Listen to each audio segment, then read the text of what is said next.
السلام علیکم دوستوں حضرت خضر علیہ السلام کا نام تو آپ سب نے ہی سنا ہوگا، لیکن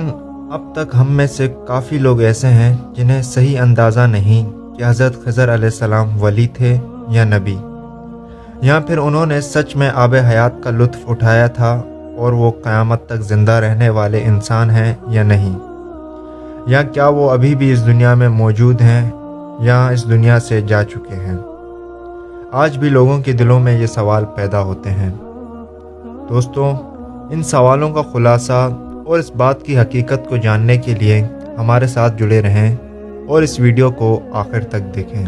اللہ جل شانہ نے اپنی کتاب عزیز قرآن پاک کے سورہ کہف میں حضرت خضر علیہ السلام کے بارے میں ارشاد فرمایا کہ حضرت موسیٰ علیہ السلام کو ان کے پہلے سفر میں حضرت خضر علیہ السلام ملے تھے اور انہوں نے ان سے کہا تھا کہ انہیں علم لدنی سے آگاہ فرمائیں، اور خضر علیہ السلام نے ان کی یہ درخواست قبول کر کے انہیں اپنے ساتھ سفر کرنے کے لیے یہ شرط رکھی تھی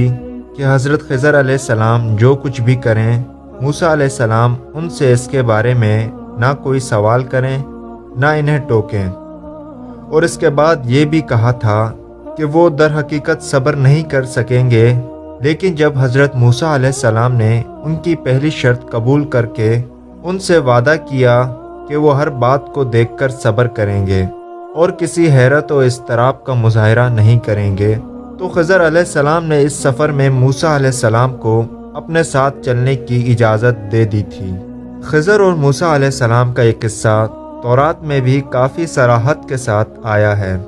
خضر علیہ السلام کے نام اور ان کے نسب نامے کے بارے میں راویوں میں باہم اختلافات پائے جاتے ہیں۔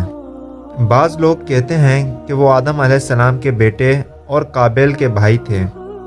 جبکہ کچھ دوسرے لوگ انہیں بنی اسرائیل سے اور کچھ آل فرعون سے بتاتے ہیں، اور جس طرح ان کے نام و نسب کے بارے میں راویوں میں باہم اختلافات پائے جاتے ہیں، ویسے ہی ان کی نبوت اور عصر حاضر تک ان کے زندہ رہنے کے بارے میں بھی اختلافات ہیں۔ ابو حاتم نے متعدد حوالوں سے ان کا نام خضرون بتایا ہے، اور یہ بھی بیان کیا ہے کہ وہ آدم علیہ السلام کی اولاد میں سے تھے۔ یہ بھی کہا جاتا ہے کہ حضرت آدم علیہ السلام نے انہیں تا قیامت طول عمر کی دعا دی تھی، اس لیے وہ اب تک زندہ ہیں اور قیامت تک زندہ رہیں گے۔ جن راویوں نے انہیں فرعون کا بیٹا بتایا ہے، ان کی روایات ضعیف ٹھہرائی گئی ہیں۔ ابن جریر نے یہ صحیح کہا ہے کہ وہ افریدون بن اسفیان کے زمانے سے پہلے تھے، اور اسی زمانے میں ان کی ملاقات حضرت موسیٰ علیہ السلام سے ہوئی تھی۔ ابن جریر کا یہ بیان اس روایات کو مسترد کرتا ہے کہ وہ بنی اسرائیل میں سے اور فرعون کے زمانے ہی میں تھے۔ بعض لوگوں نے ان کی کنیت ابو العباس اور اس سے ملتی جلتی کوئی دوسری بتائی ہے،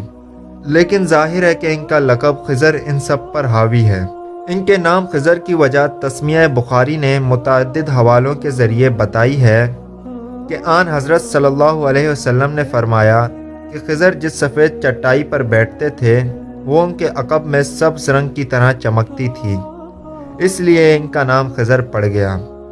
جہاں تک حضرت خضر علیہ السلام کو اللہ کی طرف سے تفویض نبوت کا تعلق ہے، اس کی دلیل یہ ہے کہ موسیٰ علیہ السلام کا ہمسفر ہونے کے دوران ان سے جو باتیں ظہور میں آئیں، اور ان پر ہر بار موسیٰ علیہ السلام کو حیرت ہوئی اور انہوں نے انہیں ٹوکا، لیکن آخر میں انہیں یہ راز بتایا کہ وہ سب باتیں انہوں نے یعنی حضرت خضر علیہ السلام نے خدا کے حکم کے تحت کی تھی جو اللہ تعالیٰ نے انہیں وحی کے ذریعے دیا تھا۔ تو اس سے ثابت ہوا کہ حضرت خضر علیہ السلام نبی تھے، کیونکہ وحی کا مستحق نبی کے سوا کوئی دوسرا نہیں ہو سکتا۔ اس دلیل سے ان لوگوں کا بیان بھی غلط ثابت ہوتا ہے جو خضر علیہ السلام کو ولی بتاتے ہیں،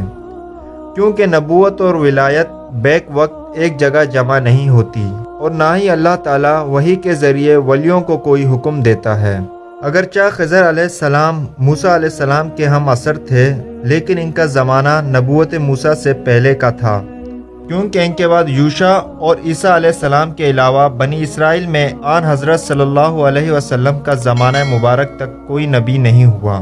جہاں تک خضر علیہ السلام کی طویل العمری اور ان کی قیامت تک زندہ رہنے کا سوال ہے، تو ان کے بارے میں یاد رہے کہ اللہ تعالیٰ نے جیسا کہ قرآن پاک میں موجود ہے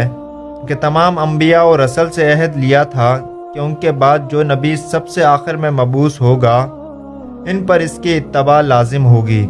اور جیسا کہ حدیث اسرا میں آیا ہے کہ بیت المقدس میں جملہ انبیاء نے آن حضرت صلی اللہ علیہ وسلم کی امامت میں نماز ادا کی تھی۔ اس کے علاوہ وہ عہد انبیاء کے تحت حضرت خضر علیہ السلام کو ان جملہ غزوات میں جن میں آن حضرت صلی اللہ علیہ وسلم نے شرکت کی،